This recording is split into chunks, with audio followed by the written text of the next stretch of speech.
Kesalahan pertama manusia dan pelajaran terbesarnya dalam sejarah manusia. Kesalahan pertama bukanlah pembunuhan, bukan pula pengkhianatan. Ia adalah sebuah keputusan sederhana yang diambil tanpa paksaan. Dan dari kesalahan itulah manusia belajar tentang tanggung jawab, taubat, dan arti menjadi manusia.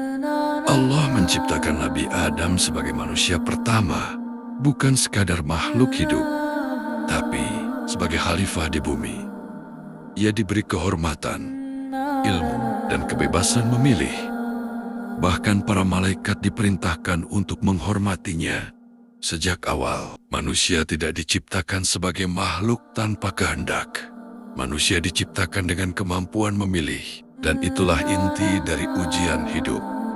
Iblis tidak memaksa, ia tidak menyeret, ia hanya membisikkan keraguan bahwa larangan itu berlebihan, bahwa ada manfaat tersembunyi, bahwa Adam dan Hawa akan menjadi lebih baik jika melanggarnya. Dan pada titik itu, Adam memilih.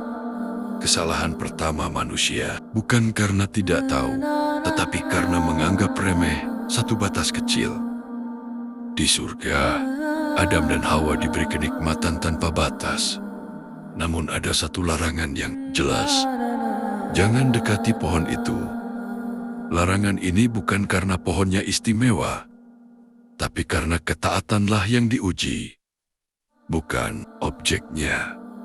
Disinilah ujian manusia dimulai, bukan pada hal besar, tapi pada keputusan kecil. Penting dipahami, kesalahan Nabi Adam bukan kejahatan dan bukan pula pembangkangan penuh kesombongan. Berbeda dengan iblis yang menolak dan membelah diri, Adam segera menyadari kekeliruannya. Ia tidak menyalahkan Hawa, tidak menyalahkan iblis, tidak mencari alasan. Inilah perbedaan besar antara kesalahan manusia dan kesombongan makhluk yang enggan bertanggung jawab. Nabi Adam berkata, "Ya Tuhan kami telah menzalimi diri kami sendiri. Jika Engkau tidak mengampuni kami dan merahmati kami, niscaya kami termasuk orang-orang yang merugi." Kalimat ini sederhana, tapi di dalamnya ada pelajaran besar. Mengakui kesalahan tanpa menyalahkan siapapun. Inilah taubat pertama manusia, dan inilah yang membuat Adam tetap dimuliakan. Adam dan Hawa diturunkan ke bumi, bukan sebagai bentuk kebencian, tapi sebagai konsekuensi kehidupan. Bumi menjadi tempat usaha, ujian, tanggung jawab, dan pertumbuhan. Sejak saat itu, hidup manusia tidak bebas dari kesalahan, tapi selalu terbuka untuk perbaikan.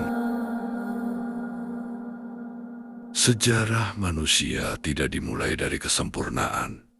Ia dimulai dari kesalahan yang diakui dan diperbaiki. Dan mungkin pelajaran terbesar dari Nabi Adam bukanlah bahwa manusia bisa salah, tetapi bahwa manusia yang baik adalah yang mau kembali. Karena dalam hidup ini, bukan siapa yang tidak pernah jatuh yang dimuliakan, tetapi siapa yang tahu kemana harus kembali. Dari sang zaman, kita belajar. Semoga bermanfaat, dan sampai jumpa di episode selanjutnya.